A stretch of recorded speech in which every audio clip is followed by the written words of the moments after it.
I'm Rachel from Store 497, and we are putting together a series of videos on the basics of imprinting.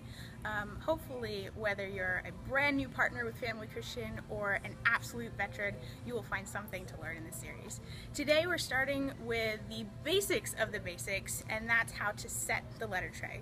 It's a very important skill, not only to do accurately, but to do quickly, because it sets you up for everything else you do in imprinting.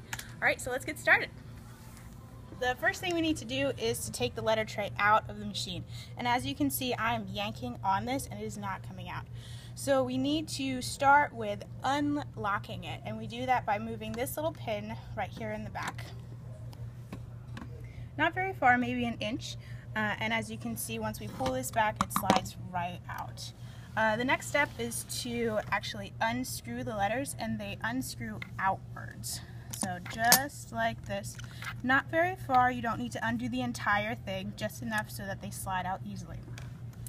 What we need to do now is dump them, very gently dump them.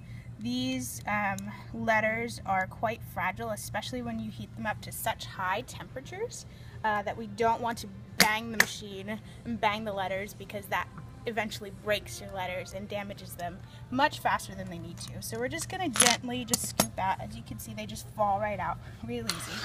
Try not to lay your hand on this though, because they are very, very hot. Alright, so now we have a clean letter tray and ready to put a new set of letters in. Now our letters are nice and organized, and this helps with the speed of putting the letters into the tray. What we have here is uppercase, numbers, lowercase, and then our spacers, our symbols, and our punctuation. And we'll just go ahead and put my name in here. Start with Rachel, so R-A-C